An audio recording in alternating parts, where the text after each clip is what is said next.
Bonjour à tous, je suis heureuse de vous retrouver pour un nouvel épisode de notre web-série. Aujourd'hui, nous allons parler d'un geste très simple, mais qui sauve des vies, l'hygiène des mains. Allons à la rencontre de deux de nos ambulanciers, Marie et Sébastien, au centre Jussieu Secours Tours, ainsi que Hélène, cadre de santé.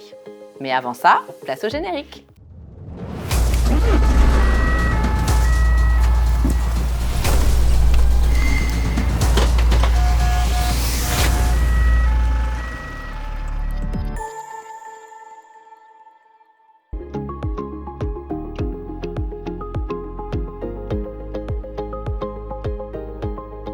Bonjour Marie, bonjour Sébastien. Alors avant toute chose, est-ce que vous pouvez nous expliquer les prérequis à l'hygiène des mains ?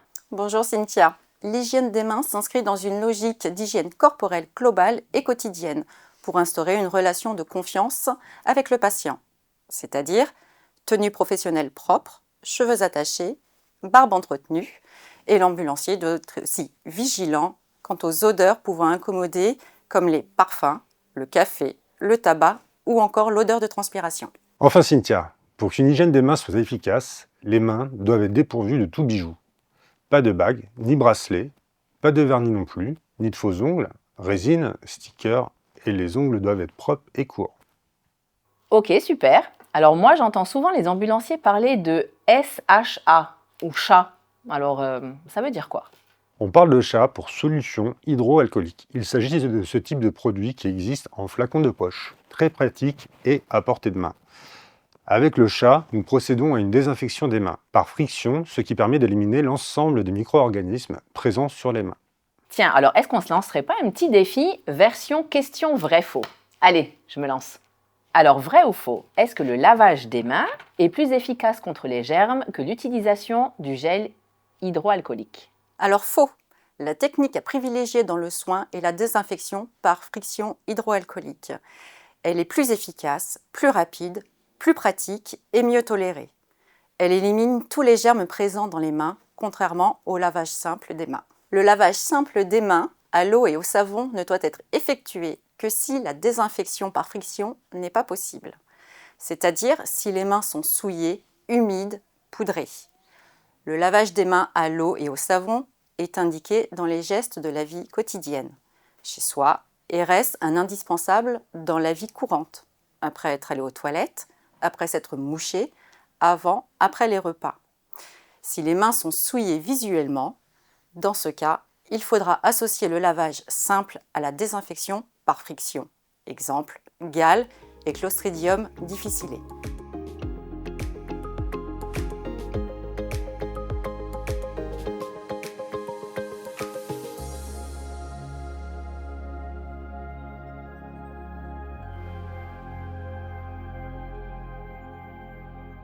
Ok, moi je pensais l'inverse. Vrai ou faux ? À force d'utiliser les solutions hydroalcooliques plusieurs fois par jour, est-ce que c'est pas un danger pour notre peau ? On parle quand même de produits à base d'alcool. Faux. Rassurez-vous Cynthia, les produits hydroalcooliques composés en grande majorité d'alcool, 70 à 80% d'alcool, ne sont pas nocifs pour la santé.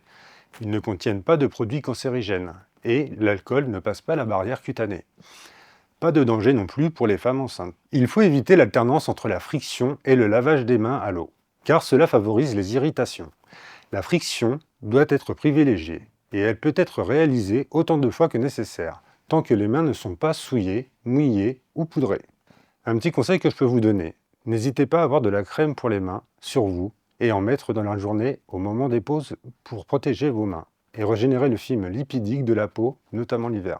J'ai une dernière question pour toi. Vrai ou faux ? La protection est meilleure lorsque j'utilise des gants à usage unique. Faux. Contrairement à ce que l'on pourrait croire, les gants de soins à usage unique ne doivent pas être utilisés systématiquement lors des soins. Uniquement si la situation de soin présente un risque de contact avec du sang ou du liquide biologique, un risque de piqûre ou de coupure. Une friction hydroalcoolique est nécessaire avant de mettre les gants. Dès que le geste est terminé, les gants doivent être retirés et une friction chat est réalisée immédiatement. Dans tous les cas, avec le contact avec la peau saine, les gants ne doivent pas être mis. Par exemple, une prise de tension, une installation dans un brancard. En effet, ils empêchent la réalisation de l'hygiène des mains et sont source de transmission croisée. Ils ne doivent jamais remplacer l'hygiène des mains. et la friction ne doit pas être réalisée sur les gants. Il faut donc retenir les gants parfois, l'hygiène des mains toujours. Ok, merci pour les infos. Alors, est-ce qu'il y a autre chose à savoir? Oui, tout à fait. Il faut connaître la dose et la durée nécessaires pour que la friction soit efficace. Pour cela, il suffit de se référer aux préconisations du fabricant qui figurent sur l'étiquette. En général, une friction dure 30 secondes et il faut mettre un bon creux de main de produit. Aussi, sur les flacons grand format 500 ml, bien noter la date d'ouverture avec un marqueur. Car la date d'utilisation après ouverture est en règle générale 1 mois pour les flacons à pompe, idem format poche, et 6 mois pour les flacons airless. Les flacons pouvant subir des différences de température dans l'ambulance impactant la stabilité du produit. Il est important d'être vigilant par rapport aux dates. Ok, parfait. Alors, pouvez-vous nous montrer comment réaliser une friction des mains? C'est parti!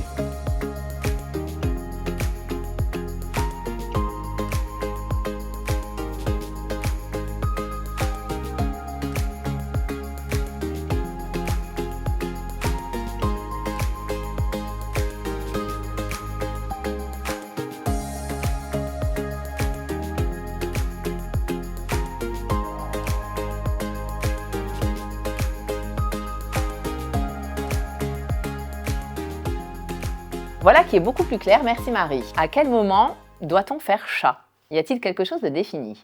L'OMS a décrit 5 moments pour réaliser l'hygiène des mains.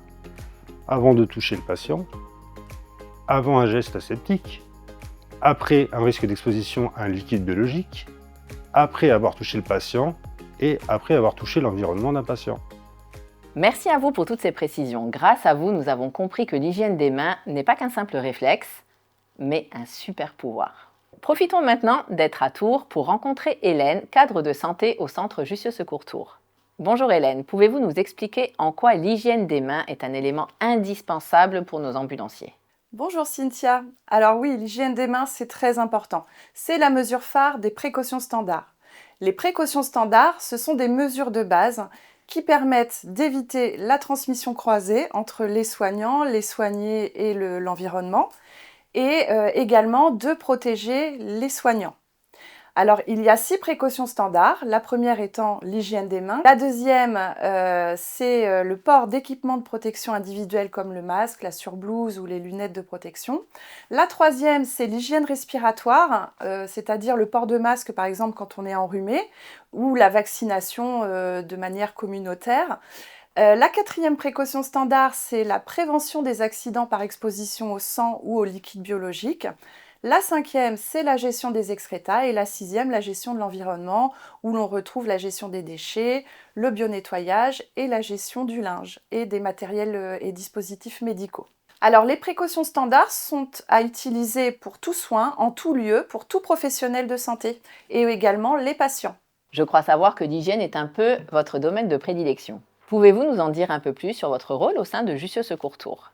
Oui, tout à fait, Cynthia. Alors, effectivement, au départ, mon cœur de métier, c'est infirmière, et ensuite, j'ai évolué vers infirmière hygiéniste, et ensuite, dernière évolution, vers cadre de santé. Le cadre de santé, il est là pour être l'interface entre la direction médicale, les soignants, les ambulanciers, les soignés, et les structures extérieures comme les hôpitaux, les cliniques, et également les instituts de formation ou les tutelles comme l'ARS et puis France Travail, les partenaires, etc. C'est un tisseur de liens pour moi. C'est une personne qui est présente, disponible, qui doit être à l'écoute, dans une posture bienveillante et non jugeante. C'est un manager de proximité. Il y a plusieurs missions variées. Ça commence par le recrutement en lien avec la responsable des ressources humaines, l'accompagnement des nouveaux arrivants, le développement, la montée en compétences des collaborateurs, également participer à l'amélioration continue de la qualité en lien avec la responsable qualité. Alors ça passe par des audits, des formations en interne, la révision ou la création de procédures, de protocoles. Également, je participe à la gestion du stock pharmaceutique et à la création des protocoles ou révision des protocoles ambulanciers infirmiers en lien avec la direction médicale Jussieu. Une dernière mission qui est très importante à mes yeux, c'est la mise en avant, la valorisation du métier d'ambulancier et des ambulanciers, puisque c'est un métier qui à ce jour est trop peu reconnu, alors que c'est un métier en pleine évolution. La mise en lumière de ce métier, elle passe par des publications, la participation à des forums, à des groupes de travail, c'est donner des cours à l'extérieur, à l'IFSI, à l'IFA, donc les instituts de formation, et puis créer du lien avec les partenaires, donc le réseau est très important. Merci beaucoup pour votre participation, Hélène. Avant de vous quitter, vous connaissez maintenant notre rituel. On ne terminera jamais un épisode sans aller à la rencontre de nos ambulanciers. Donc Marie et Sébastien, dites-nous-en un petit peu plus sur vous. Depuis combien de temps êtes-vous ambulancier et surtout, qu'est-ce qui vous a donné envie de rejoindre un centre Jussieu Secours? Je suis auxiliaire ambulancière depuis 2 ans. Suite à une reconversion, j'ai travaillé dans la bureautique. J'ai eu l'occasion de me renseigner sur le métier d'ambulancière et j'ai pu postuler à une annonce de Jussieu Secours Tours. J'ai choisi Jussieu Secours Tours parce qu'elle me permettait d'être formée au métier d'auxiliaire ambulancière.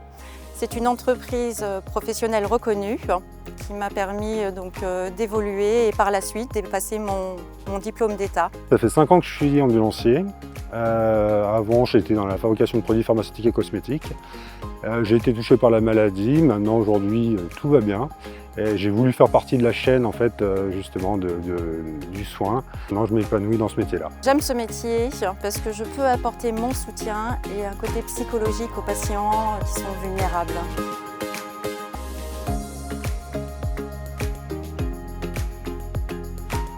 Merci à tous et toutes d'avoir suivi ce tuto. Qu'avez-vous pensé de cet épisode? J'espère qu'il vous a plu. Quel autre geste métier aimeriez-vous retrouver dans nos épisodes? N'hésitez pas à vous abonner et d'activer la petite cloche pour ne pas louper les prochains épisodes. Moi, je vous dis à très bientôt. Ciao, ciao!